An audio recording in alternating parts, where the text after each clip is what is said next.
بسم الله الرحمن الرحيم. السلام عليكم ورحمة الله وبركاته. Welcome. I'm Badruddin Mohammed and you're watching the English news program of Somaliland National Television. These are the latest news making headlines.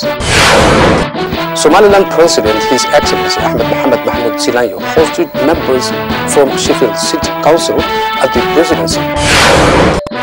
Mayor of Hargeisa included city planning innovations in a meeting held with Stockholm City Council delegation.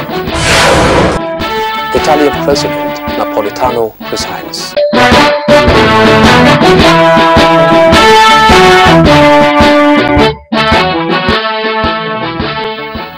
Somaliland President, His Excellency Ahmed Mohamed Mahmoud Silanyo, hosted members from Sheffield City Council at the Presidential Palace in Somaliland with a lunch-on ceremony to express compliment in the efforts for country's recognition. The President's meeting held with the delegation was accompanied by members of the cabinet, where they also have thanked the people of Sheffield for recognizing Somaliland as an independent state. Assalamu alaikum wa rahmatullahi wa barakatuh. My name is Adam Mohammed Isman. I'm here at the Presidential Palace in the capital of Somaliland, Hargeisa, where the Honourable President Ahmed Mohamed Mahmoud Silanyo invited the councillors of Sheffield City Council who helped Somaliland achieve that momentous event where they were recognized by the Sheffield City Council. The councillors themselves had lunch here at the Presidential Palace with the President and the Minister of the Presidency, Hirsi Ali Haji Hassan, among other ministers of the Somaliland cabinet, such as the Foreign Minister Mohammed Bih Yunus, Shukri Haji Bantare, the Minister of Environment, Saad Ali Shire, the Minister of Planning and National Development, and Minister Hussein Abdi Duale, the Minister of Energy and Minerals, who was also present during the ceremony at Sheffield City Council.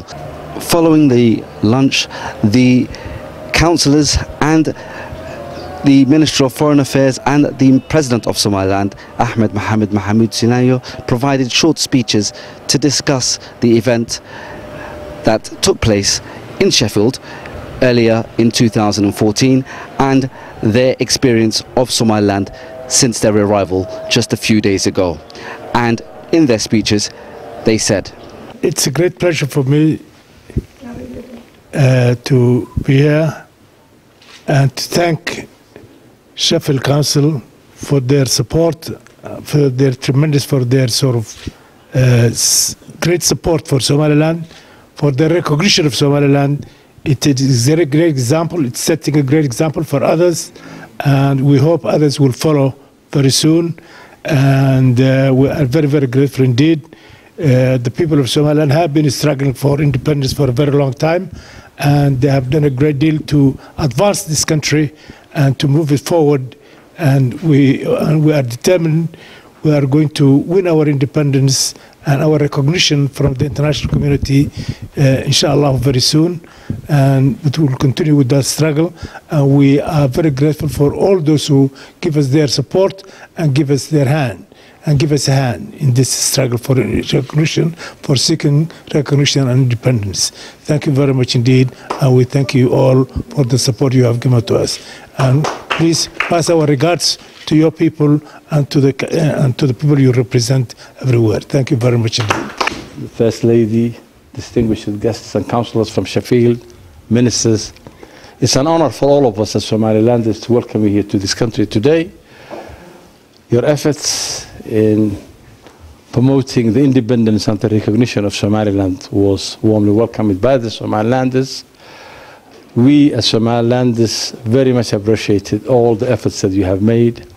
Sheffield is a landmark in Somaliland, and the people of Somaliland, wherever they are, accepted and appreciated all the efforts that you have done for us.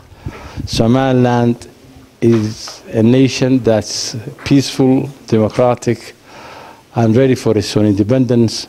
And we're very happy that Sheffield was the first nation or city or country that has actually recognized Somaliland. The councillors have done an excellent job. It was unanimously accepted by the councillors to recognize Somaliland as an independent state. Sheffield is known for its progressive ideas. They have done well in the past when it came to issues related to Palestine, and we're very happy that you have now supported and managed to ensure that Somaliland is on the map. We welcome you warmly to our country. We thank you very much for your support. And I would also like to thank the First Lady for an excellent lunch and for your hospitality. It was an excellent event for all of us.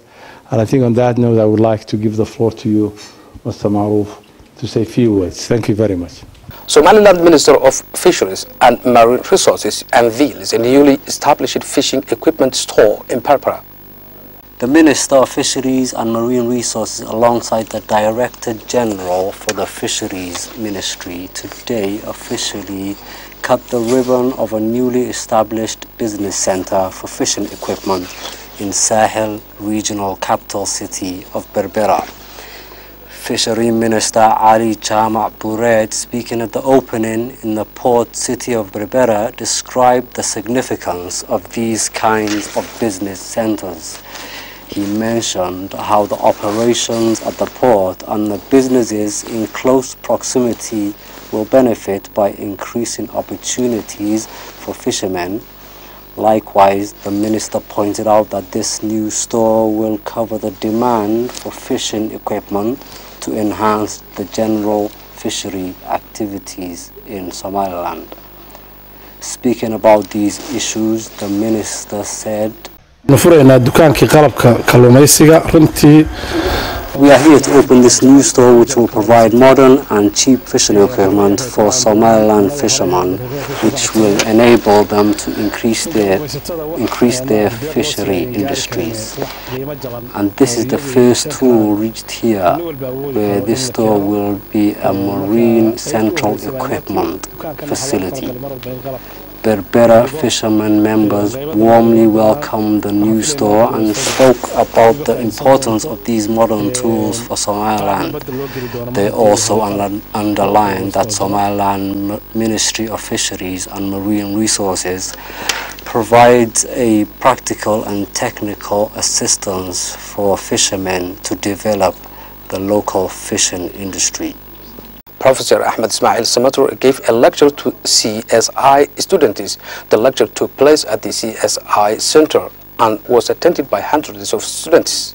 The event was organized by the students and administration of CSI, and its main theme were the current political situation, good governance and leadership. Before the lecture started, Chairman of Civil Safes, Nur Sheikh Musa Duale, and the Director for Civil Safes Institute, Mohammed Mihilla Bokorre, spoke and welcomed Professor Samata, whereby they delivered short speech in which they shed light upon the various courses by which the Institute offers. Dr. Ahmed Ismail Samata touched on good governance and leadership, whereby he urged the students in taking part, creating sound good governance and strong leadership in the government. The professor further noted more about the international democratization process and the importance for Somaliland government to follow suit. He added that it is vital to the improvement of popular control over public affairs for promoting economic growth and Somaliland's good governance. Conclusively, members of the students present on the occasion questioning the professor about good governance and leadership and ways that Somaliland government could go with the international community. Mayor of Hargeisa concluded city planning innovations in a meeting held with Stockholm City Council delegation. Hargeisa local municipality, along with high-ranking delegation from Stockholm City Council, held a prolonged meeting in which they discussed about Hargeisa planning innovations. The two city councils presented plans in which they can improve and innovate Hargeisa capital city. Secretary for Hargeisa local municipality presented initially the existing plans of the city and as well made recommendations regarding Hargeisa planning development.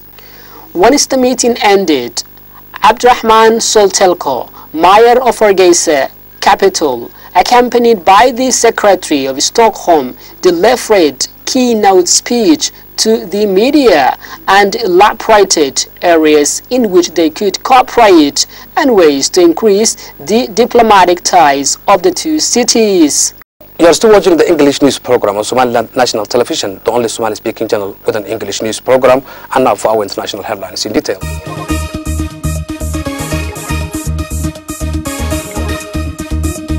Italian President Napolitano has handed in his resignation as head of state.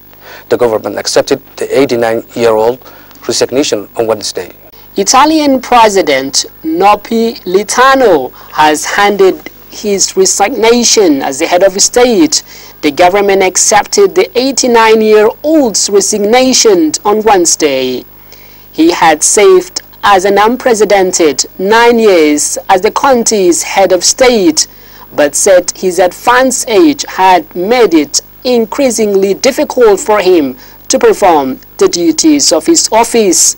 He left the Quarantine Palace, the official residence of the president, with his wife Cleo after a brief ceremony, while also saying emotional farewell to his staff.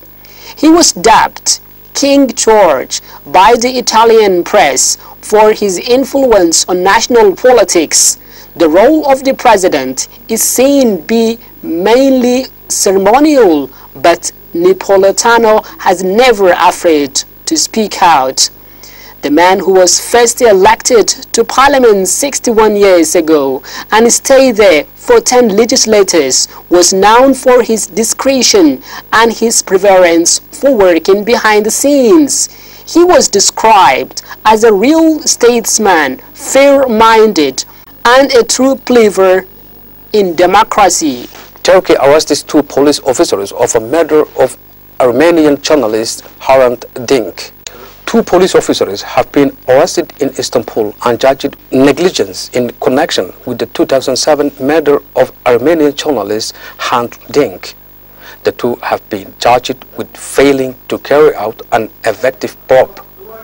Dink was shot dead in broad daylight by a teenage ultranationalist outside the offices of his bilingual Agos newspaper.